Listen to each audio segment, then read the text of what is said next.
المشكل البريء علام الأخبار. Azan KZ Ислам порталы ұсынады.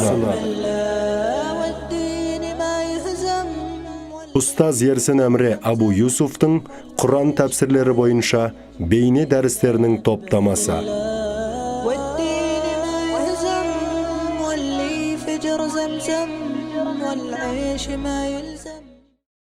أعوذ بالله من الشيطان الرجيم بسم الله الرحمن الرحيم الحمد لله رب العالمين والصلاة والسلام على نبينا محمد وعلى آله وأصحابه أجمعين رب اشرح لي صدري ويسر لي أمري واحلل عقدة من لساني يفقه قولي اللهم علمنا ما ينفعنا وانفعنا بما علمتنا وزدنا علما وعملا وتقا وإخلاصا يا رب العالمين أما بعد السلام عليكم ورحمة الله وبركاته. Иншаллах, Алла Субханала Тағаланың қалауымен Бақара сүресінің тәфсірін үйренуді ары қарай жалғастырамыз. Біз сіздермен Бақара сүресінің 206 аятын тамамдап тоқтаған болатынбыз.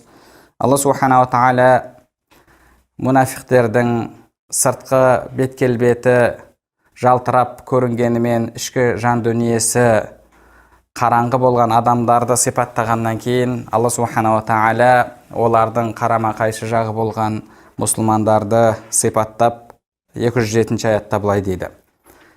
وَمِنَ النَّاسِ مَنْ يَشْرِي نَفْسَهُ ابْتِغَاءَ مَرْضَاتِ اللَّهِ وَاللَّهُ رَءُوفٌ بِالْعِبَادِ. Адамдардың арасында Алланың разылығын талап қылып, жанын сататындар, құрбан қылатындар да бар. Ал Алла құлдарына жанашыр дейді. Енді бұл аят кімге қатысты түсті деген мәселеде ғұламаларымыздың арасында бірнеше көзқарас, бірнеше риуаяттар бар. Ибн Аббас радиаллаху анхумадан бұл аят жалпы пайғамбарымыз саллаллаху алейхи уассаламның 70 сахабасына қатысты түскен деген көзқарас бар.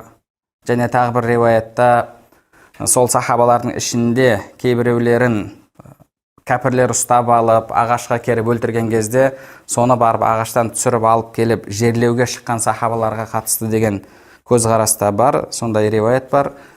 Және екінші бір риуаятта ғұламаларымыз бұл Сухайб ибн Синан, Сухайб ар-Руми радиаллаху анхуға қатысты түскен дейді.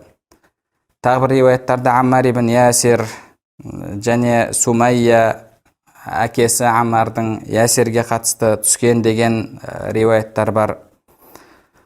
Және сондай-ақ Ибн Аббас, Умар радиаллаху анхулерден бұл жақсылыққа бұйырып, жамандықтан тыйған адамға қатысты түскен аят деген көзқарас келеді. Тағы бір риуаятта Али радиаллаху анхуға қатысты түскен дейді. Али радиаллаху анху өзінің жанын пида етіп, пайғамбарымыз саллаллаху алейхи уассаламның орнына, төсегіне жатқан пайғамбарымыз саллаллаху алейхи уассалам Мединеге хижрат жасайтын кезінде соған қатысты түскен аят деген көзқарас бар.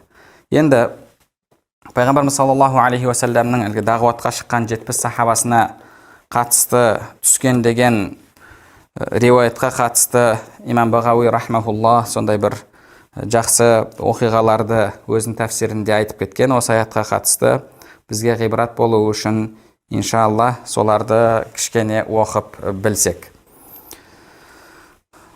Ибн Аббас радиаллаху анхумадан және Даххактардан бұл аят Сарият ар-Раджиъға қатысты түскен деген риуаят бар деді. Олар кімдер? Пайғамбарымыз саллаллаху алейхи уассаламның сахабаларын бізге жіберіңдер деп пайғамбарымыз саллаллаху алейхи уассаламға мүшриктер, кәпірлер елші жібереді. Біз исламды қабылдадық, бізге сахабаларыңды жібер, дінді үйретсін деп, осылайша олар жаман қиянатқа, іс-әрекетке барады.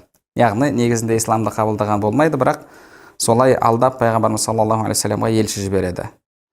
Пайғамбарымыз саллаллаху алейхи уассалам көптеген бірнеше сахабаларын, бір риуаяттарда 70 сахаба деп келеді, соларды жібереді дінді үйретуге. Олардың арасында Хубайб ибн Ади, Марсад ибн Аби Марсад, Халид ибн Букайр, Абдулла ибн Тариқ, Зайд ибн Дасинна есімді сахабалар болады.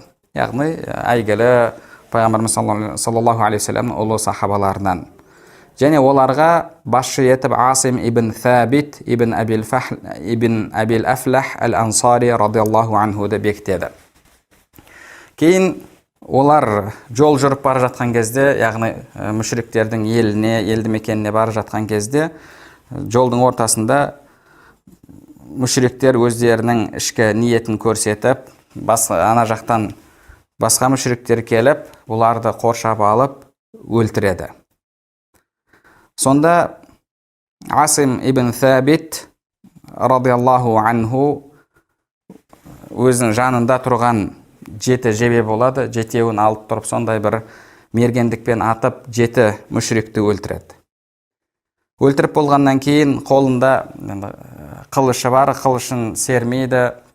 Соны жасаудан алдын, оғы таусылып болғаннан кейін қолын жайып тұрып, Алла субханала тағалаға дұға жасайды. Аллахумма инни қад хамайту динaka садран нахар фахми лахми ахиран нахар. О Раббым, мен күндіз шамам келгенше дініңді қорғадым, дінің үшін жанымды пида еттім, енді бұдан былай сен менің етімді сақта дейді. Етімді сақта деп Алла субханала тағаладан сұрайды. Сөйтіп ары қарай соғысады, мүшриктер Асим ибн Thабит радиаллаху анхуды қоршап алып өлтіреді. Өлтіріп болғаннан кейін басын кесіп алып Салафа бин Саад деген әйелге сатпақшы болады. Салафа деген әйелдің ұлын осы ұлы сахаба шайқаста өлтірген болады. Сол кезде әлгі әйел, яғни Салафа бин Саад ант ішкен болады. Мен осы Асимді ұстап алып, соның басын кесіп, оның әлгі сүйегіне арақ құйып, вино құйып ішемін деп өзіне ант ішкен болады. Мүшриктер оны біледі, ақша істеп қалайық деп, Асим ибн Thабит радиаллаху анхудың басын сату үшін барып кесіп алмақшы болған кезде Аллаху субханаху ва тағала сондай көп араны жібереді. Әлгі аралар ғұжынап, мүшриктерді Асим ибн Thабит радиаллаху анхудың денесіне жақындатпайды. Олар онда кеш болсын, кешке мынау аралар кетер, сол кезде барып басын кесіп аламыз, ақша істейміз деп тарасады. Кеш болған кезде Алла субханаху ва тағала сондай бір қара бұлтты жіберіп, сол бұлттан қатты нөсер жаңбыр жауып, ол бір сайдың ішінде жатқан болады. Сөйтіп Асим ибн Thабит радиаллаху анхуды сел, су алып кетеді. Кейін оның қайда кеткені беймәлім болып қалады. Осылайша Алла субханаху ва тағала Асим ибн Thабит радиаллаху анхудың дұғасын қабыл етіп, оның денесін мүшриктердің нәжіс қолдары тиюден сақтайды. Олардың денесін ойыншық етуінен, басын кесіп алып, басына арақ құйып, вино құйып ішуден Алла субханаху тағала сақтайды. Ол кісі өзі дұға жасайды: Алла, мен сен дініңді қорғадым, сен менің тәнімді қорға, мүшриктерге ойыншық етпе, менің денемді қорлаудан сақта деп Алла субханаху тағаладан сұрайды. Осы оқиға Умар ибн ал-Хаттаб радиаллаху анхуға жеткен кезде ол кісі сондай қатты әсерленіп айтады: Ажиб ла хифзуллахи ал-абдал муъмин. Алла тағаланың мұсылман өзіне иман келтірген құлын сақтауы сондай бір ғажайып дейді. Кана Асим назара алла ямассаху мушрикун ва ла ямасса мушрика абадан. Асим нәзір ішкен болады деді. Нәзір еткен болады. Яғни нәзір дегеніміз уәде беру өзіне: иншаллах, мен ешқандай мүшрикті ұстамаймын, мүшрикке денем тимейді, және мүшриктің иншаллах қолы, денесі маған тимейді деп, осылайша өзіне уәде еткен болады. Алла субханаху тағала Умар радиаллаху анху айтып жатыр: өмірінде Асимді қалай сақтаса, өлгеннен кейін де тура солай сақтады деп айтқан еді. Бұл осы әлгі сахабаларға басшы болған Асим ибн Thабит радиаллаху анхудың оқиғасы. Енді Хубайб ибн Ади ансари және Зайд ибн Дасинна, бұл екі сахаба тұтқынға түседі. Хубайб радиаллаху анхуды Банул Харис ибн Амир ибн Науфал ибн Абди Манаф, яғни Әл-Харистің бала шағасы сатып алады. Не үшін? Әкесінің әкесін өлтіргені үшін соғыста өлтіреміз, кегімізді аламыз деп сатып алады. Хубайб радиаллаху анху бірнеше күндер осы Банул Харистің қолында тұтқын болып тұрады. Бірде Банул Харистің балаларының бірі қолына сондай пышақ па ұстап алып, өткір нәрсені ұстап алып, ойнап жүреді. Ойнап жүріп, Хубайб радиаллаху анхудың жанына келеді. Сонда Хубайб радиаллаху анху әлгі баланы шақырып, қолындағы пышақты алады. Сонда көріп тұрған әйел, әлгі жағдайды көріп тұрған, әлгі Банул Харистің балаларының әйелі болу керек, сол үйдің келіні, жалпы сол ұрпақ әулеттің келіні көретті, айқайлап жібереді қорыққаннан. Сонда Хубайб радиаллаху анху айтады: мен қазір осы балаңды тұтқынға алып, сонымен босатылуды көздеп жатыр деп ойлайсың ба? Аллахи иннал ғадра лейса мин шә'нина. Ондай қиянатқа бару, ондай арамдыққа бару біздің ісіміз емес деді. Яғни Хубайб радиаллаху анху қолдарында тұтқын болып тұрып, әлгі баланы керісінше тұтқынға алып, тұтқын ретінде пайдаланып, босатылып кетемін десе, соған мүмкіндігі болды, бірақ ол кісі ондай қиянатқа бармады. Неге? Себебі біздің дініміз жалпы қиянатқа қарсы, қиянатқа тыйым салған, және біздің дініміз сондай әдепті, мейірімді соғысты үйретеді. Яғни соғыста да бізде жалпы мейірімділік бар. Дұшпанмен қарым-қатынаста да мейірімділік бар.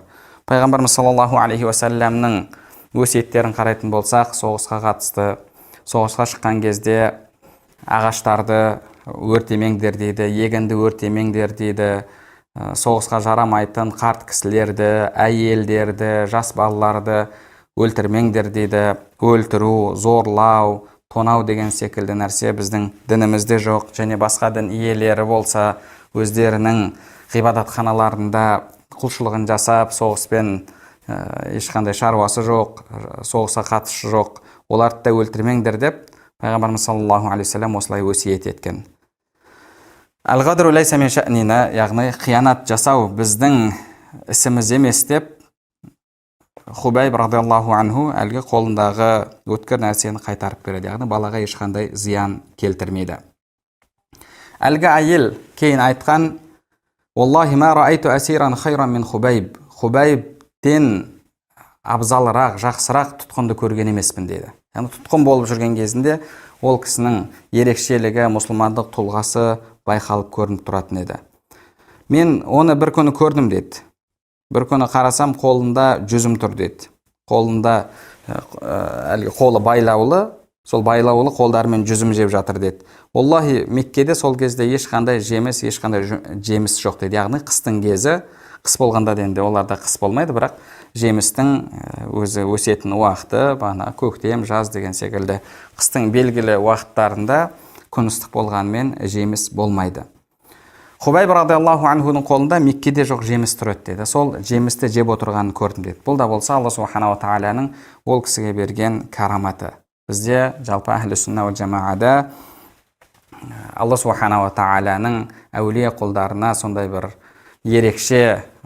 ерекшеліктерді беруі, жалпы күнделікті заңдылыққа қайшы келетін істерді оларға нәсіп етуі, бұл ақиқат болып табылады. Бұны бізде караматыл әулия дейді. Яғни әулиелерге Алла тағаланың беретін караматы. Мұғжиза пайғамбарға беріледі, ал карамат болса Алла субхана ва тағаланың әулие құлдарына беріледі.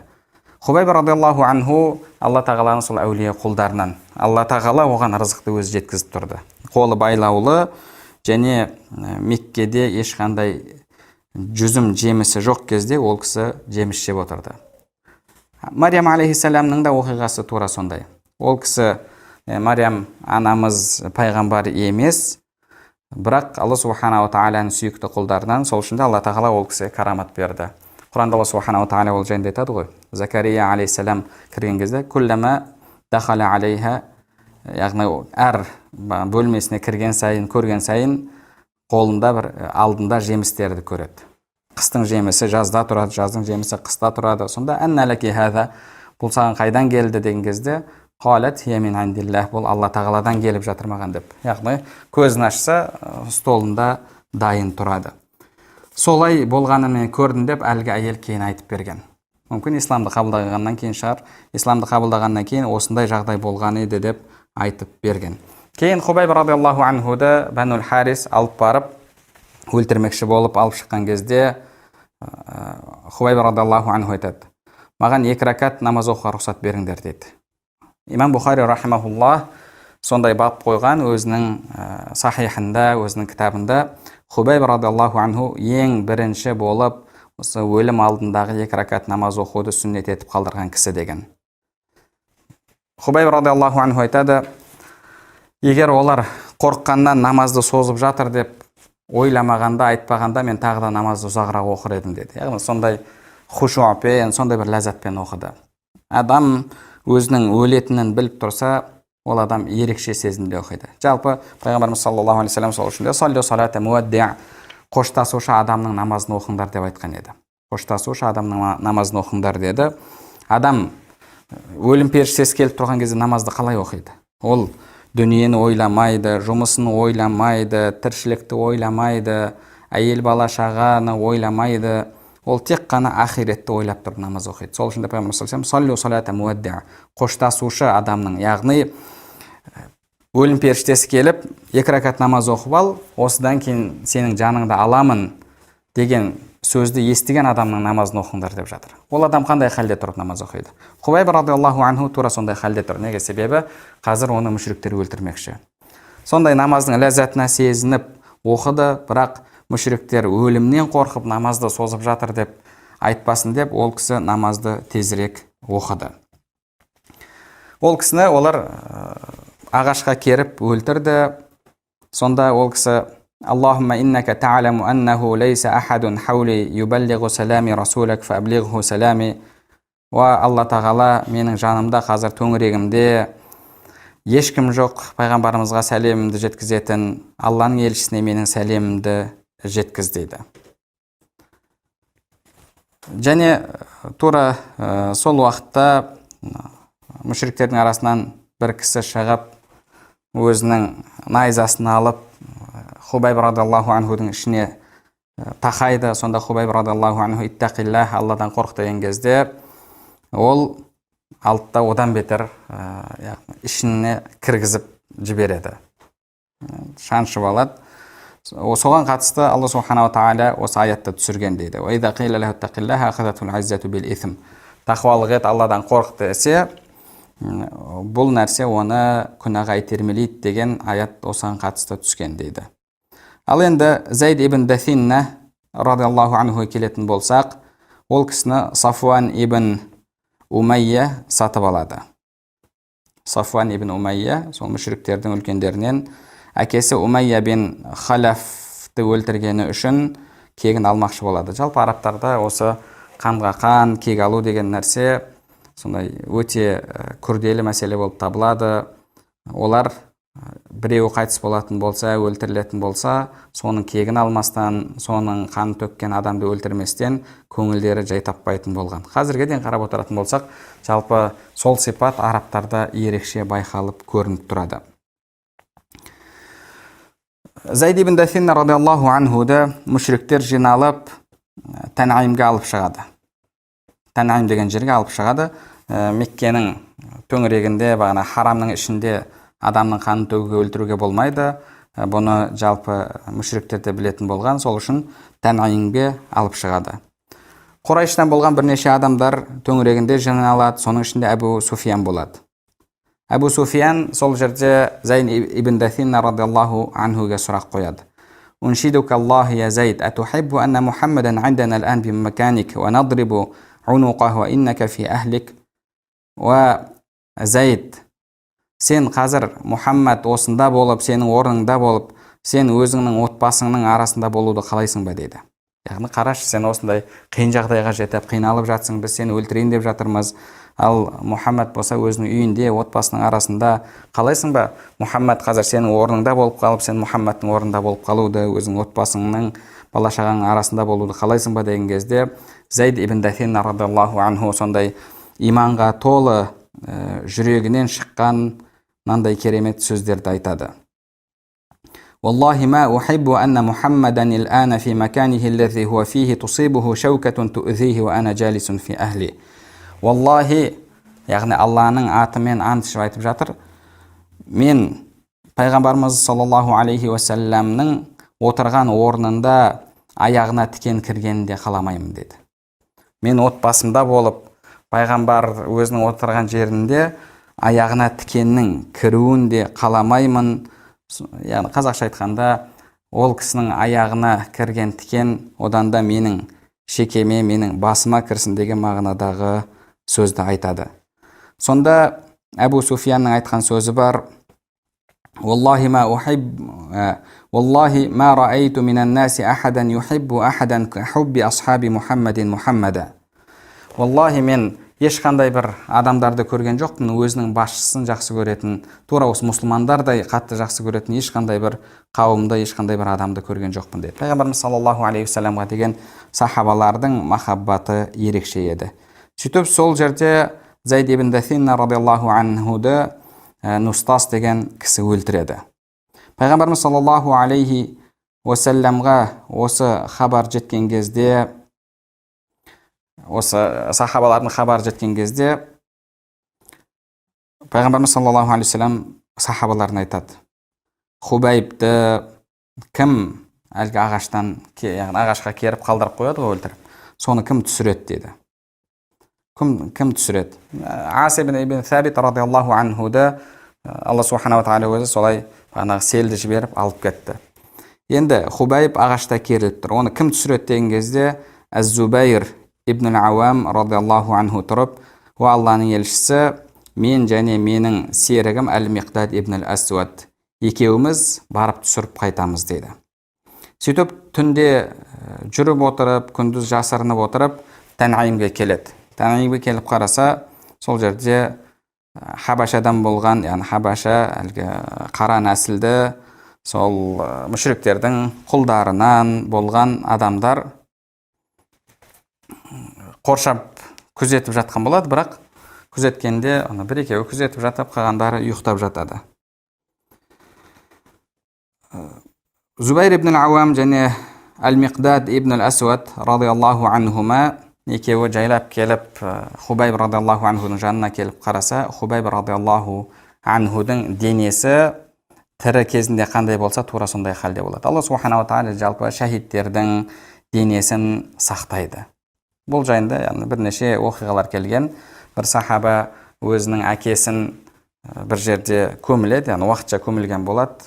Жағдай солай болып, кейін барып оны ауыстырған кезінде қараса, қанша айдан кейін, бірнеше айлардан кейін тура сол жаңадан көмілген халінде болады. Хубайб радиаллаху анхуда тура сондай. Денесін қараса, денесі ешқандай иістенбеген, керісінше денесінен сондай бір мисіктің иісі шығып тұрады. Ол екеуі байқатпай алып түсіп жүріп кеткен кезде, кейбір сол жерде күзетте болғандар байқап қалып, сонымен басқа мүшриктерді шақырып, осылайша екеуінің артынан қуады.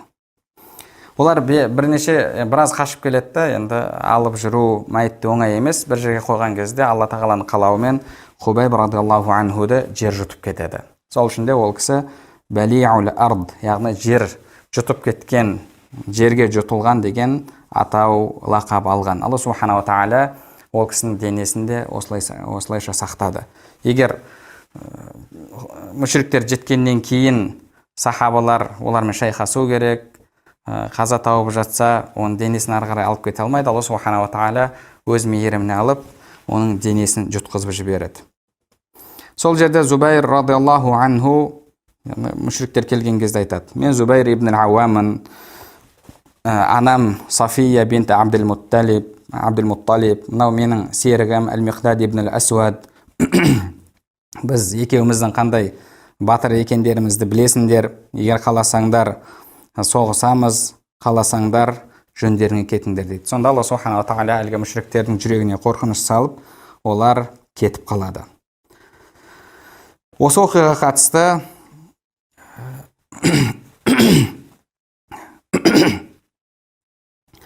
Осы оқиғаға қатысты пайғамбарымыз саллаллаху алейхи уассаламға осы аят түскен дейді.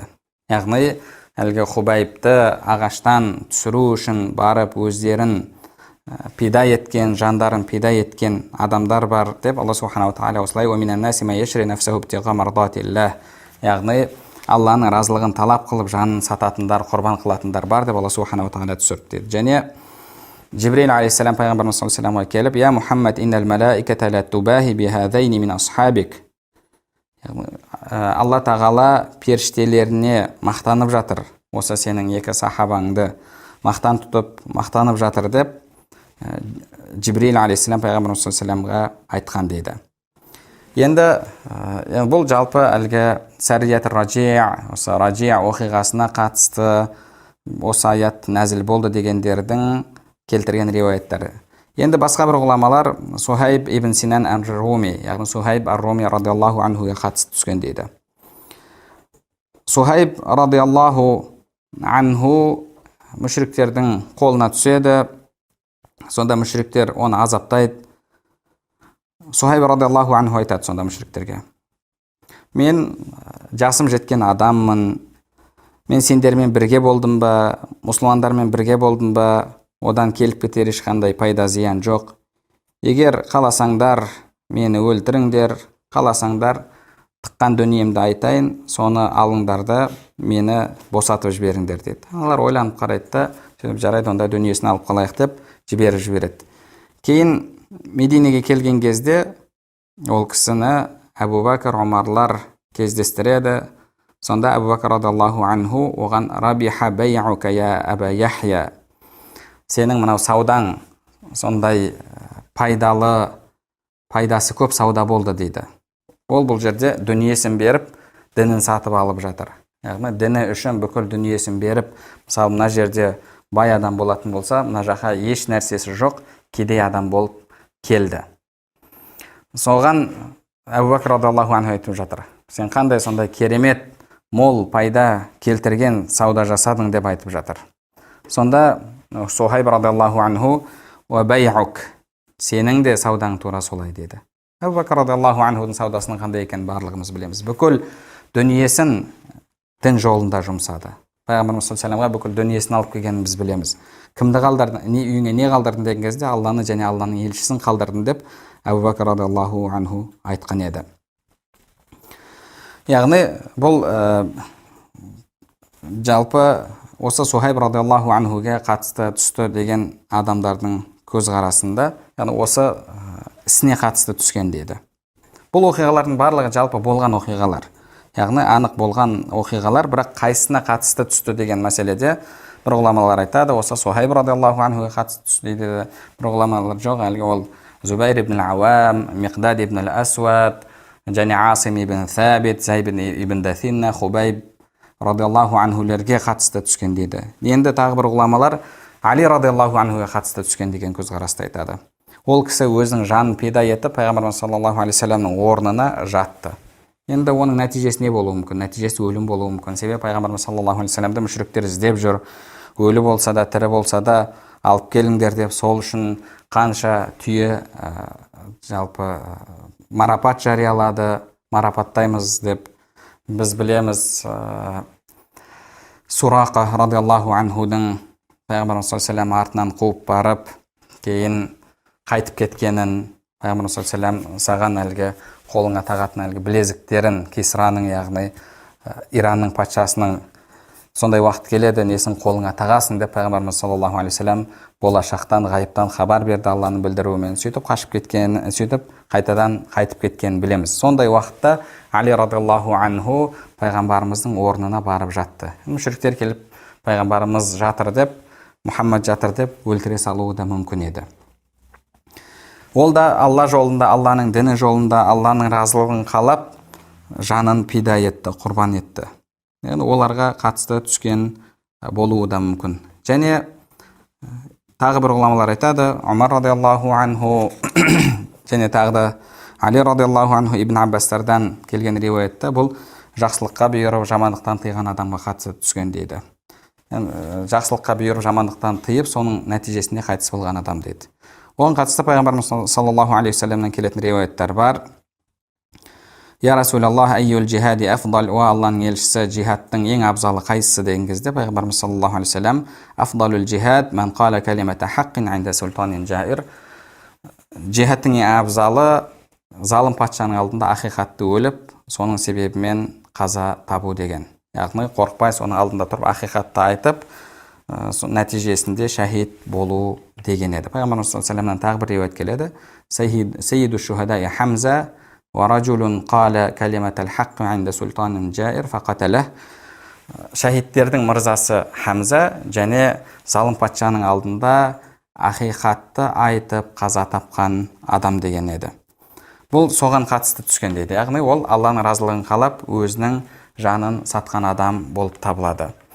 Имам Фахриддин Ар-Рази рахмахуллах айтады, яғни бұл оқиғалардың барлығын келтіріп, риуаяттердің барлығын келтіріп болғаннан кейін айтады, бұл жалпы діннің жолында, діннің таралу жолында кез келген машақатқа жолыққан, машақатқа сабыр еткен, өзін пида еткен адамға байланысты дейді. Яғни оның ішіне Алла жолында шайқасқан адам да кіреді, оның ішіне дүниесін Алла жолында жұмсаған адам да кіреді, және Аммар ибн Ясир және оның анасы Сумайя, әкесі Ясир секілді қатты қиналған, сол себепті, яғни мүшриктердің қинауымен қаза тапқан әкесі Ясир мен Сумайя кіреді дейді. Мүшриктерден дүниесін беріп кеткен, құтылған Сухайб ар-Руми радиаллаху анху де кіреді. Және сондай-ақ залым патшаның алдында ақиқатты айтып, соның нәтижесінде қаза тапқан адамда барлығы осы Алланың разылығын қалап, жанын пида еткендер деген атауға лайық болады деді. Және артынан тағы бір нәрсені айтып кетеді. Бұл машаққат, яғни адамның қиналуы шариғаттың шеңберінде қиналу дейді. Ал егер адам шариғаттың шеңберінен шығып кетіп қиналатын болса, онда ол өзін өлтіру болып табылады деді. Яғни шариғаттың шеңберіндегі машаққат деді. Сол үшін де Қатада радиаллаху анхуден келеді. Ама валлахи ма хум би ахли харура. Бұл әлгі хауариждерге қатысты емес дейді. Сол хауариждер де сол өздерінің көзқарасы үшін өлуге дайын болды. Сол үшін қанша машақат шекті, біреуін ұстап алып, қолын, аяғын шапқан жайында риуаяттар келеді солардың. Бұл оларға қатысты емес дейді. Валакиннахум асхабу расулиллахи саллаллаху алейхи вассалам минал мухаджирин вал ансар. Бұл пайғамбарымыздың мухаджирлерден, ансарлардан болған сахабаларына қатысты дейді. Соларға қатысты дейді. Алла субхана ва тағала сол жайында айтады. Аллаху рауфун бил ибад. Алла тағала өзінің құлдарына жанашыр, өзінің құлдарына мейірімді, жұмсақ дейді. Имам Ар-Рази рахмахулла айтады, Алла тағала пенделеріне жанашыр болғандықтан да, пенделеріне мейірімді болғандықтан да, оларға сондай қиналған кезде күфір сөзді айтуға рұқсат берді дейді. Аммар ибн Ясир радиаллаху анху айтқан біз білеміз, қатты қинаған кезде. Алла субхана ва тағала пенделеріне жанашыр, мейірімді, сол үшін шамасынан тыс нәрсені жүктемейді. Алла субхана ва тағала пенделеріне мейірімді, рахымды, жанашыр, сол үшін бір адам 100 жыл күнә жасап, сөйтіп бір сәтте тәубе етсе, Алла субхана ва тағала сол 100 жыл жасаған күнәлардың барлығын кешіріп жібереді. Яғни бір минуттық тәубамен шынайы адам үшін жүрегінде өкінішті сезініп, о Алла, осы күнәларымды өзің кешір дейтін болса, Алла субхана ва тағала оның 100 жыл жасаған күнәларын кешіріп жібереді. 100 адамды өлтіріп, тәубе етіп, жәннаты болған адамды біз білеміз, жұмақтық болған. Алла субхана ва тағала сондай мейірімді, сол үшін де адамға осындай жақсылықтарды берді. Алла тағала негізі қарайтын болсақ, жанның да, малдың да иесі өзі. Адамның жанының да, малының да иесі. Бірақ сол өзі иесі болған жанды, малды пендесінен сатып алып, орнына Алла тағала мәңгілік бақытты береді. Өзінің разылығын береді, өзінің жамал дидарын көруді береді, жәннатын береді. Бұның барлығы Алланың пендесіне болған мейірімін көрсетеді. Алла субхана ва тағала, иншалла бәріміз сондай Алла жолында, Алланың дін тарату жолында жанымен, малымен қызмет еткен пенделерден болуды Алла субхана ва тағала нәсіп етсін. Алла субхана ва тағала осы ұлы сахабаларымызды және басқа да дін жолында жанын құрбан еткен, дін жолына қызмет еткен ғалымдарымызды, дін жанашырларымызды Алла тағала өз мейіріміне бөлесін. Иншалла, Алла тағала бәрімізге сондай ұлы дәрежелерді нәсіп еткен болсын. Иншалла, осымен дәрісімізді тамамдаймыз. Жалғасын келесі дәрістерде үйренетін боламыз. Алла субханала тағала бәрімізге пайдалы білім нәсіп етсін. Білімдерімізге амал етуімізді және амалдарымыздың қабыл болуын нәсіп етсін. Субханакаллахумма бихамдика, ашһаду ан ла илаха илля анта, астағфирука ва атубу илейк.